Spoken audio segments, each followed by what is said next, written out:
Praise the Lord Jesus Christ. ਅੱਜ ਦੇ ਇਸ ਖਾਸ ਵਿਸ਼ਲੇਸ਼ਣ ਵਿੱਚ ਤੁਹਾਡਾ ਸਵਾਗਤ ਹੈ।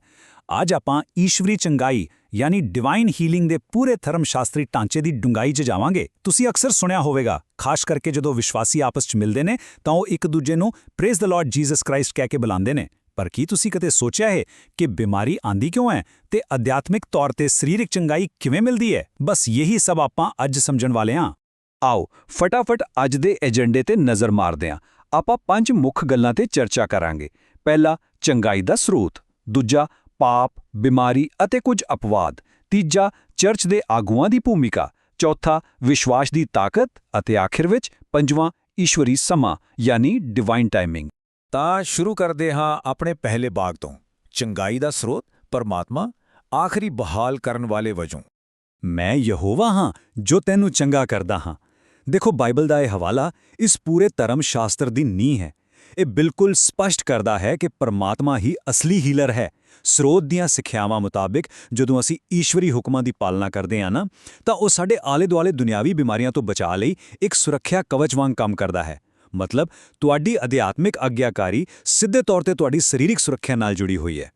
ਹੁਣ ਆਉਂਦੇ ਹਾਂ ਆਪਣੇ ਦੂਜੇ ਭਾਗ ਤੇ, ਪਾਪ, ਬਿਮਾਰੀ ਅਤੇ ਅਪਵਾਦ। ਇੱਥੇ ਆਪਾਂ ਬਿਮਾਰੀਆਂ ਦੇ ਮੂਲ ਕਾਰਨਾਂ ਦੀ ਖੋਜ ਕਰਾਂਗੇ। ਇੱਥੇ ਬਾਈਬਲ ਦੀਆਂ ਕੁਝ ਬਹੁਤ ਹੀ ਦਿਲਚਸਪ ਉਦਾਹਰਨਾਂ ਹਨ। ਰਾਜਾ ਦਾਊਦ ਦੀ ਕਹਾਣੀ ਲੈ ਲਓ। ਉਹ ਦਰਸਾਉਂਦੀ ਹੈ ਕਿ ਆਪਣੀਆਂ ਗਲਤੀਆਂ ਨੂੰ ਮੰਨਣਾ ਅਤੇ ਮੁਆਫੀ ਮੰਗਣਾ ਸਰੀਰਕ ਸਿਹਤਯਾਬੀ ਵੱਲ ਪਹਿਲਾ ਜ਼ਰੂਰੀ ਕਦਮ ਹੈ। ਅਤੇ ਉਹ ਅਧਰੰਗੀ ਆਦਮੀ ਵਾਲੀ ਕਹਾਣੀ ਯਾਦ ਹੈ? ਉਸ ਨੂੰ ਸਰੀਰਕ ਚੰਗਾਈ ਮਿਲਣ ਤੋਂ ਪਹਿਲੇ ਉਸ ਦੇ ਪਾਪ ਮੁਆਫ ਕੀਤੇ ਗਏ ਸੀ। ਤਾਂ ਇਹ ਕ੍ਰਮ, ਪਹਿਲਾ ਅਧਿਆਤਮਿਕ ਮੁਆਫੀ ਅਤੇ ਫਿਰ ਸਰੀਰਕ ਚੰਗਾਈ, ਇਸ ਧਰਮ ਸ਼ਾਸਤਰ ਵਿੱਚ ਬਹੁਤ ਵੱਡੀ ਅਹਿਮੀਅਤ ਰੱਖਦਾ ਹੈ। ਹੁਣ ਇੱਥੇ ਇੱਕ ਬਹੁਤ ਹੀ ਖਾਸ ਤੁਲਨਾ ਹੈ, ਥੋੜਾ ਧਿਆਨ ਦਿਓ। ਸਰੋਤ ਦੀਆਂ ਸਿੱਖਿਆਵਾਂ ਕ੍ਰਿਸਚੀਅਨ ਸਾਇੰਸ ਵਰਗੀਆਂ ਲਹਿਰਾਂ ਤੋਂ ਬਿਲਕੁਲ ਵੱਖਰੀਆਂ ਹਨ। ਉਹ ਲਹਿਰਾਂ ਕਹਿੰਦੀਆਂ ਹਨ ਕਿ ਹਰ ਤਰ੍ਹਾਂ ਦੀ ਬਿਮਾਰੀ ਸਿਰਫ ਪਾਪ ਦਾ ਹੀ ਨਤੀਜਾ ਹੈ। ਪਰ ਆਪਣਾ ਸਰੋਤ ਇੱਕ ਬਹੁਤ ਹੀ ਸੰਤੁਲਿਤ ਨਜ਼ਰੀਆ ਪੇਸ਼ ਕਰਦਾ ਹੈ ਕਿ ਹਾਂ, ਬਿਮਾਰੀ ਪਾਪ ਕਾਰਨ ਹੋ ਸਕਦੀ ਹੈ, ਪਰ ਕਈ ਵਾਰ ਇਹ ਪਰਮਾਤਮਾ ਦੀ ਮਹਿਮਾ ਨੂੰ ਪ੍ਰਗਟ ਕਰਨ ਲਈ ਵੀ ਆਗਿਆ ਦਿੱਤੀ ਜਾਂਦੀ ਹੈ। ਹੈ ਨਾ ਕਮਾਲ ਦੀ ਗੱਲ? ਇਸ ਗੱਲ ਨੂੰ ਸਾਬਿਤ ਕਰਨ ਲਈ ਆਪਾਂ ਅਯੂਬ, ਅੰਨੇ ਆਦਮੀ ਅਤੇ ਲਾਜ਼ਰ ਵਰਗੇ ਅਪਵਾਦਾਂ ਨੂੰ ਦੇਖਦੇ ਹਾਂ।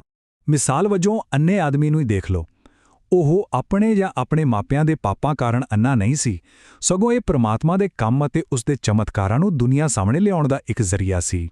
ਕਦੇ-ਕਦੇ ਦੁੱਖ ਅਸਲ ਵਿੱਚ ਇੱਕ ਵੱਡੀ ਅਧਿਆਤਮਿਕ ਸ਼ਕਤੀ ਦਿਖਾਉਣ ਦਾ ਸੈਟਅਪ ਹੁੰਦੇ ਨੇ। ਚਲੋ ਹੁਣ ਵਧਦੇ ਹਾਂ ਭਾਗ 3 ਵੱਲ, ਚਰਚ ਦੇ ਆਗੂਆਂ ਦੀ ਭੂਮਿਕਾ ਯਾਨੀ ਧਰਤੀ ਤੇ ਅਧਿਆਤਮਿਕ ਵਿਚੋਲੇ। ਯਾਕੂਬ ਦੀ ਕਿਤਾਬ ਦੇ ਆਧਾਰ ਤੇ ਚੰਗਾਈ ਦੀ ਇੱਕ ਪੂਰੀ ਪ੍ਰਕਿਰਿਆ ਹੈ। ਜੇਕਰ ਕੋਈ ਬਿਮਾਰ ਹੁੰਦਾ ਹੈ ਤਾਂ ਉਸ ਨੂੰ ਬਸ ਹੱਥ ਤੇ ਹੱਥ ਧਰ ਕੇ ਮਦਦ ਦਾ ਇੰਤਜ਼ਾਰ ਨਹੀਂ ਕਰਨਾ ਚਾਹੀਦਾ। ਉਸ ਨੂੰ ਸਰਗਰਮ ਹੋ ਕੇ ਚਰਚ ਦੇ ਬਜ਼ੁਰਗਾਂ ਜਾਂ ਪਾਸਟਰਾਂ ਨੂੰ ਬੁਲਾਉਣਾ ਚਾਹੀਦਾ ਹੈ।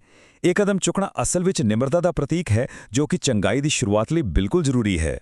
ਪਰ ਇੱਥੇ ਇੱਕ ਹੋਰ ਗੱਲ ਵੀ ਹੈ। ਸਿਰਫ ਬਿਮਾਰ ਵਿਅਕਤੀ ਦਾ ਹੀ ਨਹੀਂ, ਬਲਕਿ ਚਰਚ ਦੇ ਆਗੂਆਂ ਦਾ ਰਵੱਈਆ ਵੀ ਬਹੁਤ ਮਾਇਨੇ ਰੱਖਦਾ ਹੈ। ਉਹਨਾਂ ਵਿੱਚ 3 ਚੀਜ਼ਾਂ ਹੋਣੀਆਂ ਲਾਜ਼ਮੀ ਨੇ। ਪਹਿਲੀ, ਹਰ ਕਿਸੇ ਦੀ ਚੰਗਾਈ ਚਾਹਣ ਵਾਲਾ ਇੱਕ ਸੱਚਾ ਦਿਲ। ਦੂਜੀ, ਬੁਲਾਏ ਜਾਣ ਤੇ ਤੁਰੰਤ ਜਾਣ ਦੀ ਇੱਛਾ, ਬਿਨਾਂ ਕਿਸੇ ਦੇਰੀ ਦੇ। ਅਤੇ ਤੀਜੀ, ਬਿਮਾਰੀ ਉੱਤੇ ਚੰਗਾਈ ਦਾ ਹੁਕਮ ਦੇਣ ਵਾਲਾ ਅਧਿਆਤਮਿਕ ਅਧਿਕਾਰ। ਸੋ, ਸੇਵਕ ਦੀ ਮਾਨਸਿਕਤਾ ਤੇ ਤਿਆਰੀ ਪ੍ਰਾਰਥਨਾ ਜਿੰਨੀ ਹੀ ਅਹਿਮ ਹੈ। ਹੁਣ ਜਿਹੜੀ ਗੱਲ ਮੈਂ ਦੱਸਣ ਜਾ ਰਿਹਾ ਹਾਂ ਸੱਚਮੁੱਚ ਬਹੁਤ ਸ਼ਕਤੀਸ਼ਾਲੀ ਹੈ। ਬੋਲੇ ਗਏ ਸ਼ਬਦ ਦੀ ਤਾਕਤ। ਇਹ ਸਿਰਫ ਪ੍ਰਾਰਥਨਾ ਕਰਨ ਬਾਰੇ ਨਹੀਂ ਹੈ, ਇਹ ਬਿਮਾਰੀ ਦੇ ਵਿਚਕਾਰ ਜੀਵਨ ਬੋਲਣ ਬਾਰੇ ਹੈ। ਸਰੋਤ ਇੱਥੋਂ ਤੱਕ ਦੱਸਦਾ ਹੈ ਕਿ ਪਾਸਟਰਾਂ ਕੋਲ ਮਰੇ ਹੋਏ ਸੈੱਲਾਂ ਨੂੰ ਦੁਬਾਰਾ ਜੀਵਿਤ ਹੋਣ ਦਾ ਜ਼ੁਬਾਨੀ ਹੁਕਮ ਦੇਣ ਦਾ ਅਧਿਕਾਰ ਹੈ। ਕਲਪਨਾ ਕਰੋ, ਬਾਈਬਲ ਦੇ ਬਚਨਾਂ ਨੂੰ ਸਿਰਫ ਪੜ੍ਹਨਾ ਨਹੀਂ, ਬਲਕਿ ਉਹਨਾਂ ਨੂੰ ਸਰੀਰਕ ਬਹਾਲੀ ਦੇ ਇੱਕ ਹਥਿਆਰ ਵਜੋਂ ਵਰਤਣਾ। ਹੁਣ ਵਾਰੀ ਹੈ ਭਾਗ 4 ਦੀ, ਵਿਸ਼ਵਾਸ ਦੀ ਤਾਕਤ, ਮਨੁੱਖੀ ਲੋੜ। 0, ਹਾਂ ਬਿਲਕੁਲ 0। ਇਹ ਨੰਬਰ ਇੱਥੇ ਬਹੁਤ ਵੱਡੀ ਗੱਲ ਬਿਆਨ ਕਰਦਾ ਹੈ। ਸਰੋਤ ਮੁਤਾਬਿਕ 0 ਉਹਨਾਂ ਚਮਤਕਾਰਾਂ ਦੀ ਗਿਣਤੀ ਹੈ ਜੋ ਯੀਸੂ ਉਹਨਾਂ ਇਲਾਕਿਆਂ ਵਿੱਚ ਕਰ ਸਕੇ ਸੀ ਜਿੱਥੇ ਲੋਕਾਂ ਵਿੱਚ ਵਿਸ਼ਵਾਸ ਦੀ ਬਿਲਕੁਲ ਘਾਟ ਸੀ। ਇਹ ਸਾਨੂੰ ਬਿਲਕੁਲ ਸਾਫ਼ ਕਰ ਦਿੰਦਾ ਹੈ ਕਿ ਵਿਸ਼ਵਾਸ ਕੋਈ ਆਪਸ਼ਨ ਨਹੀਂ ਹੈ, ਇਹ ਚੰਗਾਈ ਦੀ ਸਭ ਤੋਂ ਪਹਿਲੀ ਤੇ ਲਾਜ਼ਮੀ ਸ਼ਰਤ ਹੈ। ਵਿਸ਼ਵਾਸ ਤੋਂ ਬਿਨਾਂ ਗੱਲ ਅੱਗੇ ਵਧ ਹੀ ਨਹੀਂ ਸਕਦੀ। ਕੀ ਤੈਨੂੰ ਵਿਸ਼ਵਾਸ ਹੈ ਕਿ ਮੈਂ ਇਹ ਕਰ ਸਕਦਾ ਹਾਂ? ਯੀਸੂ ਨੇ ਅੰਨੇ ਆਦਮੀਆਂ ਨੂੰ ਇਹ ਸਵਾਲ ਪੁੱਛਿਆ ਸੀ ਅਤੇ ਇਹ ਸਵਾਲ ਅੱਜ ਵੀ ਓਨਾ ਹੀ ਢੁਕਵਾਂ ਹੈ।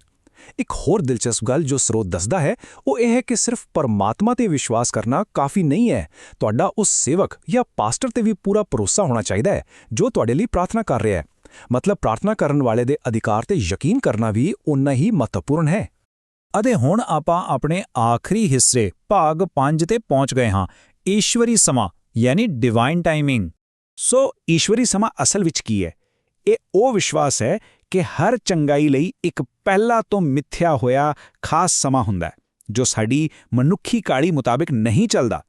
ਸਰੋਤ ਇੱਕ ਬਹੁਤ ਹੀ ਵਧੀਆ ਤੇ ਆਮ ਜ਼ਿੰਦਗੀ ਨਾਲ ਜੁੜੀ ਉਦਾਹਰਣ ਦਿੰਦਾ ਹੈ। ਇਹ ਕੋਈ 2 ਮਿੰਟ ਵਾਲੀ ਮੈਗੀ ਨਹੀਂ ਹੈ ਕਿ ਤੁਰੰਤ ਤਿਆਰ ਹੋ ਜਾਵੇਗੀ। ਇੱਥੇ ਤੁਰੰਤ ਚਮਤਕਾਰਾਂ ਦੀ ਆਸ ਰੱਖਣ ਦੀ ਬਜਾਏ ਡੂੰਘੇ ਸਬਰ ਦੀ ਲੋੜ ਹੁੰਦੀ ਹੈ। ਲਾਜ਼ਰ ਦੀ ਟਾਈਮਲਾਈਨ ਇਸ ਨੂੰ ਬਹੁਤ ਚੰਗੀ ਤਰ੍ਹਾਂ ਸਮਝਾਉਂਦੀ ਹੈ। ਦੇਖੋ, ਪਹਿਲੇ ਦਿਨ ਉਹ ਗੰਭੀਰ ਬਿਮਾਰ ਹੋਇਆ।